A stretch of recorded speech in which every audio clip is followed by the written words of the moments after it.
a funny thing happened. So, I took a career break. I was completely burnt out, to be honest. I left my job and I ended up getting back into work. And my family said, Ryan, you're a person and you like to help people, so why don't you take it easy and go into retail?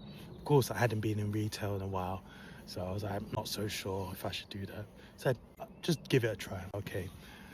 So, with the help of my siblings, took a job in Waitrose.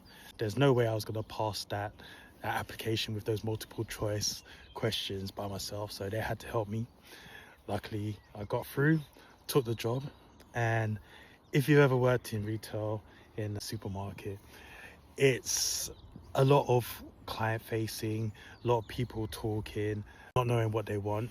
It used to frustrate me, especially in the tills or the self-service used to really annoy me because people wouldn't listen and they would try and make their own ways around the queue, be disorganized and need help.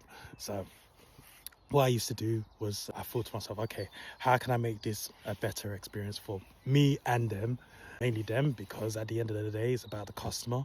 So I said, okay, let me figure out what are the common issues that people have.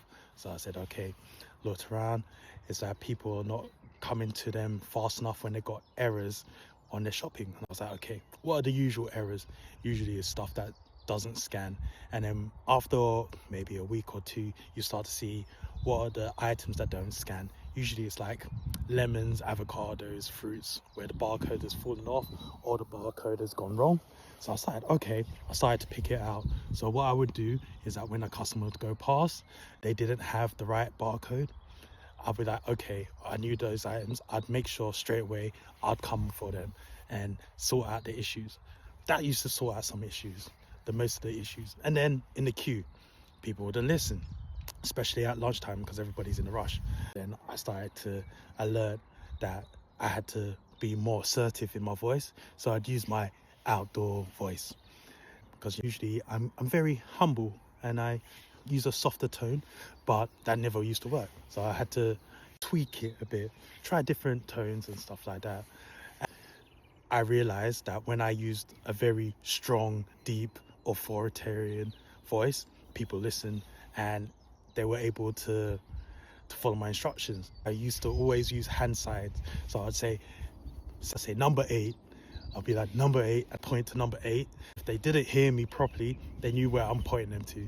I used to make the queues fly.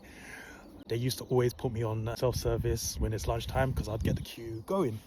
Because I used to find that fun, like running around up and down, being pleasant, friendly, talking to everybody, is like, right, and getting through the day. It used to make my day go faster. And then this guy used to come up to me. He's like, bro, out of the blue, said, your voice is amazing. I really like listening to your voice. You should do a podcast. And I was like, nah, not me. So I went home, told my girlfriend this, and I was like, oh, this guy keeps coming up to me and says, you got a nice voice and you should do a podcast. And I was like, she's like, you do? Whenever I listen to you, I want to fall asleep. I was like, in my head, I was like, that doesn't sound like a good thing. So I thought to myself, you know what? Let me give it a try, start talking, and here I am talking a bit more. I'm still not comfortable with talking with this voice, as you know, as I've always used my indoor voice, being a lot softer in my tone.